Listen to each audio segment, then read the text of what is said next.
Hey guys, recently എൻ്റെ front പറഞ്ഞിട്ടുണ്ടായിരുന്നു കേട്ടോ. അവൻ്റെ പെട്രോൾ വണ്ടി സോണറ്റ് വിൽക്കാൻ പോവാണെന്ന്. അപ്പോൾ ഞാൻ ചോദിച്ചു എന്താടാന്ന്. അവൻ പറഞ്ഞു E20. നീ അറിഞ്ഞില്ലേ E20നെ കുറിച്ചിട്ട്? അപ്പോൾ ഞാൻ പറഞ്ഞു E20നെ കുറിച്ച് ഇത്ര കൺസേൺ ആവേണ്ട ആവശ്യമുണ്ടോ? അതേപോലെ നോക്കുമ്പോൾ E20നെ കുറിച്ച് ഒരുപാട് ഇഷ്യൂസ് ഇവിടെ നടക്കുന്നുണ്ട്. അപ്പോൾ എനിക്ക് തോന്നി E20നെ കുറിച്ചിട്ട് ഒന്ന് പഠിച്ചിട്ട് നിങ്ങൾക്ക് പറഞ്ഞു തരാമെന്നുള്ളത്. അപ്പം ഞാൻ റിസർച്ച് ചെയ്ത് വെച്ചിട്ടുള്ള കുറച്ച് കാര്യങ്ങൾ ഞാൻ ഇവിടെ ഇൻപുട്ട് ചെയ്യാം കേട്ടോ. ഇത് ഒരാളെയും പഴിചാരാനോ കാര്യങ്ങൾക്കല്ല, നമുക്ക് നമ്മുടെ വണ്ടി എങ്ങനെ കൊണ്ടുനടക്കാം എന്നുള്ളതിന് ഒരു ആൻസർ ആയിട്ടാണ് ഞാൻ ഈ വീഡിയോ പ്രസൻറ്റ് ചെയ്യുന്നത്. അപ്പോൾ നമുക്ക് ഫസ്റ്റ് തന്നെ നോക്കാം, എന്താണ് E20?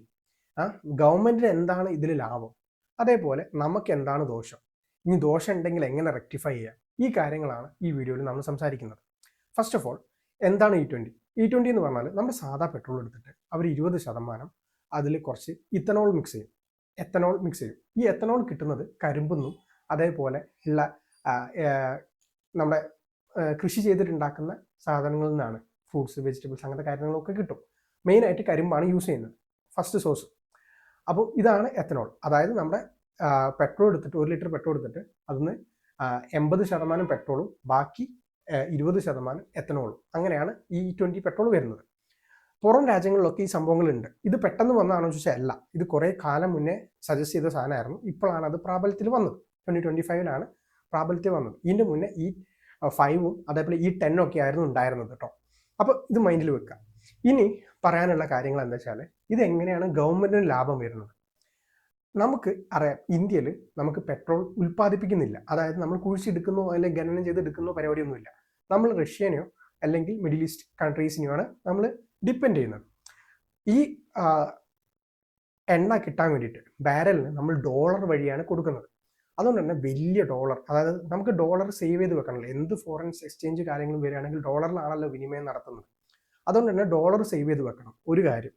രണ്ടാമത്തത്, ഈ ഇമ്പോർട്ട് കാര്യങ്ങൾ കുറച്ച് കഴിഞ്ഞാൽ അതിനും ബെനിഫിറ്റുകൾ ഉണ്ട്. അതായത് ആ പൈസ ലോക്കലി നമ്മുടെ രാജ്യത്ത് തന്നെ യൂസ് ചെയ്യാൻ പറ്റുകയാണെങ്കിൽ ബെറ്റർ അല്ലേ.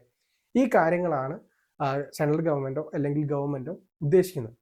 അതായത് 40,000 കോടിയാണ് അവർ പറയുന്നത് ലാഭമുള്ളത്. ഒരു കൊല്ലം ഏകദേശം 40,000 കോടിൻ്റെ അടുത്താണ് പോലും ലാഭമുള്ളത്. എങ്ങനെ ചെയ്താൽ E20 എങ്ങനെയാണെന്ന് വെച്ചാൽ ഈ കർഷകർക്ക് കിട്ടുക. അപ്പോൾ കർഷകരും ബൂസ്റ്റ് ആവും, അപ്പോൾ എക്കോണമി ബൂസ്റ്റ് ആവും. ഇതാണ് അവരുടെ ഉദ്ദേശം. മനസ്സിലായില്ലേ? അപ്പോൾ ഇത് ലാബിലും കാര്യങ്ങളിലൊക്കെ ടെസ്റ്റ് ചെയ്തു. ഇതിൽ 2-3 ഗുണങ്ങളും കാര്യങ്ങളും ഉണ്ട് കേട്ടോ.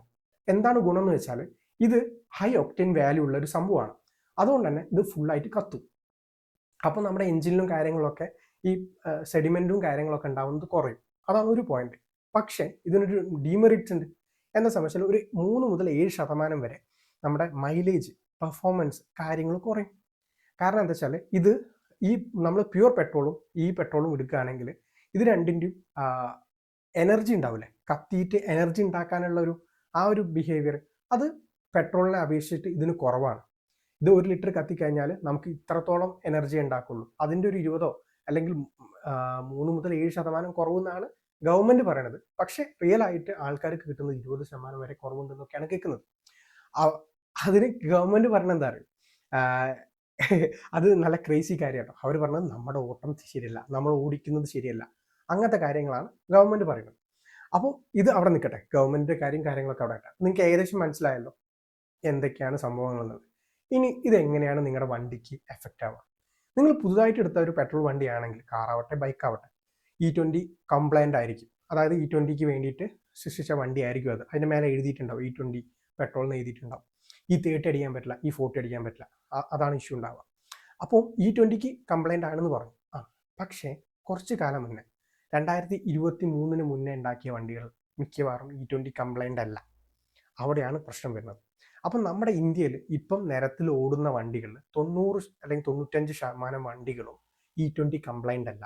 അപ്പോൾ എന്തുകൊണ്ട് അവർ E20 മീൻസ് നമുക്ക് സാധാ പെട്രോൾ വാങ്ങാനുള്ള ഓപ്ഷൻ ഇല്ലല്ലോ. ഉണ്ട്, XP100 അങ്ങനത്തെ പെട്രോളൊക്കെ വാങ്ങാം.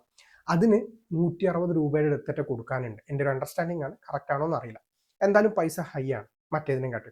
HP പോയിട്ട് ഞാൻ നാളെ N95 അടിച്ചു. അങ്ങനെ എന്തോ ഒരു പെട്രോൾ, N95 ആണെന്ന് പറഞ്ഞാൽ 95 എന്ന് പറഞ്ഞിട്ട് അവർ പെട്രോൾ അടിച്ചു. അതിന് എന്നോട് അടുത്ത് 1 ലിറ്ററിന് വാങ്ങിയത് 128 രൂപേൻ്റെ അടുത്ത് എന്തോ ആണ് വാങ്ങിയിട്ടുണ്ടായിരുന്നത്.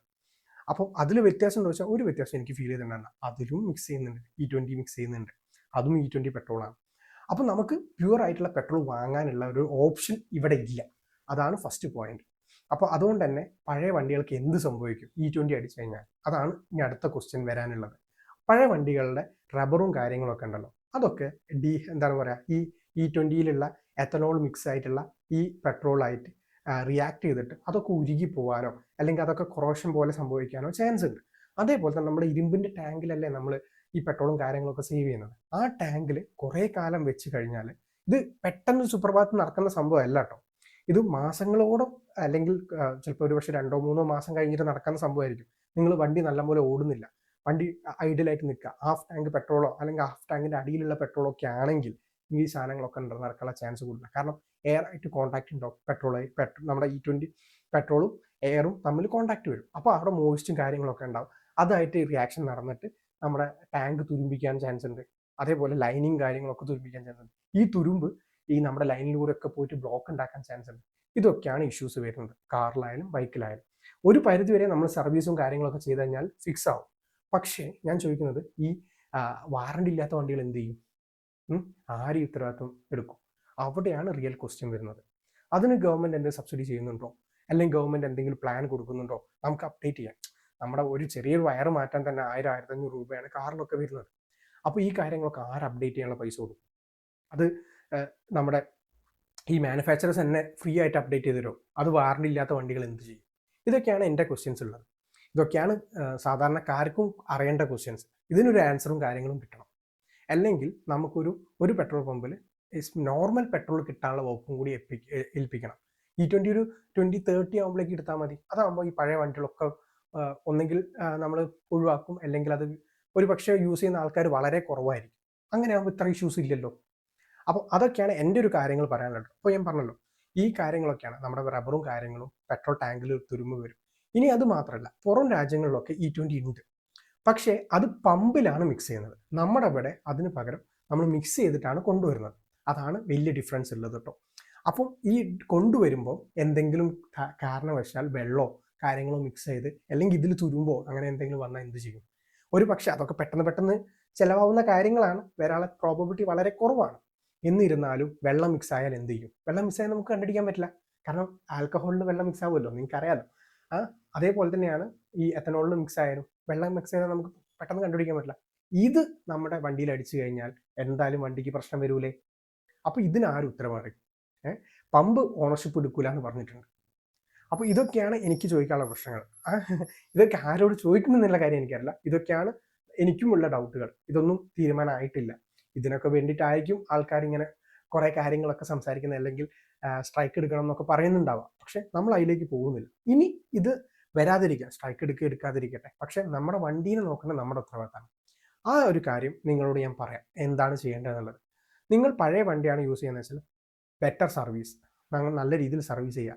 അഡിക്റ്റീവ് യൂസ് ചെയ്താൽ കുറയുമെന്ന് ചോദിച്ചാൽ ചില അഡിക്റ്റീവ്സ് പറയുന്നത് ഇത് യൂസ് ചെയ്താൽ 100% നിങ്ങൾക്ക് സൊല്യൂഷൻ കിട്ടും എന്നൊക്കെ പറയുന്നുണ്ട്. പക്ഷെ വിശ്വസിക്കേണ്ട, നിങ്ങളുടെ മാനുഫാക്ചർ പറയുന്ന സാധനങ്ങൾ യൂസ് ചെയ്യാൻ ശ്രമിക്കുക. അതാണ് ഒരു നോർമൽ ആയിട്ടുള്ള ആൾ എന്ന രീതിയിൽ എനിക്ക് പറയാനുള്ളത്. അല്ലെങ്കിൽ നിങ്ങൾക്ക് അങ്ങനെ എന്തെങ്കിലും കാര്യങ്ങൾ അത്രയും വിശ്വാസം ഉണ്ടെങ്കിൽ മാത്രം അത് യൂസ് ചെയ്യുക.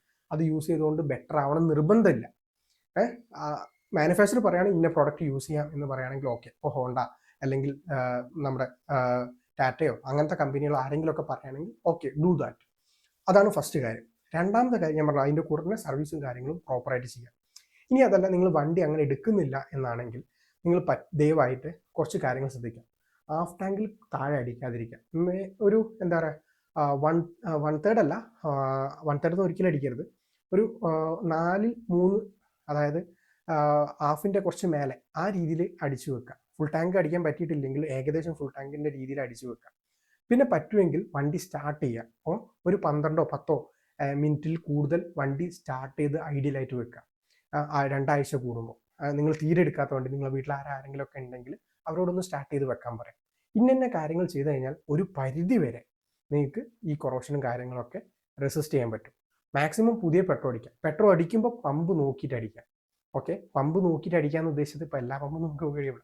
ചിലവുള്ള കച്ചവടമുള്ള പമ്പുണ്ട്, ചില പമ്പ് ഉണ്ടാവും നമ്മുടെ പെട്ടിപ്പീര പോലത്തെ പമ്പുണ്ടാവും, അവിടെ പോയിട്ട് അടിക്കാതിരിക്കുക. കച്ചവടമുള്ള പമ്പാണെങ്കിൽ ഡെഫിനറ്റ്ലി അവിടെ പോയി അടിക്കുക. അതാകുമ്പോൾ പെട്രോൾ അവിടെ ശേഖരിച്ച് വെക്കുന്നില്ല. ഇങ്ങനത്തെ കാര്യങ്ങളൊക്കെയാണ് നമുക്ക് ചെയ്യാൻ പറ്റുക. വെള്ളം ഇറങ്ങിയിട്ട് ഇതിൽ മിക്സ് ആവുന്ന പ്രോബബിലിറ്റി വളരെ കുറവാണ്, പക്ഷെ അതിനുള്ള ചാൻസ് കൂടി വരുത്തണ്ട. അപ്പോൾ ഇതൊക്കെയാണ് നമ്മൾ നമ്മുടെ വണ്ടീനെ സേവ് ചെയ്യാൻ വേണ്ടിയിട്ട് ചെയ്യേണ്ട കാര്യങ്ങൾ കേട്ടോ. അപ്പം മനസ്സിലായെന്ന് വിചാരിക്കുന്നു. ഇത് നമ്മൾ ഒരു ഫെയർ ഐഡിയ കിട്ടാൻ വേണ്ടി ചെയ്തൊരു വീഡിയോ ആണ്. Hope you got an idea. അപ്പോൾ ഇനി എന്തെങ്കിലും ഡൗട്ടും കാര്യങ്ങളും ഉണ്ടെങ്കിൽ ജസ്റ്റ് കമൻറ്റ് ചെയ്യൂ, നമുക്ക് നോക്കാം. നിങ്ങളുടെ വണ്ടി ഏതാണെന്നും കമൻറ്റ് ചെയ്യൂ, എന്നാൽ നമുക്ക് E20 കംപ്ലൈൻ്റ് ആണോ അല്ലേ എന്നുള്ള കാര്യങ്ങളൊക്കെ നമുക്ക് നോക്കിയിട്ട് പറയാം കേട്ടോ. അപ്പോൾ thank you for watching. Subscribe മറക്കരുത്. നമുക്ക് യൂട്യൂബും ഫേസ്ബുക്കും അതേപോലെ ഇൻസ്റ്റാഗ്രാം പേജും ഉണ്ട്.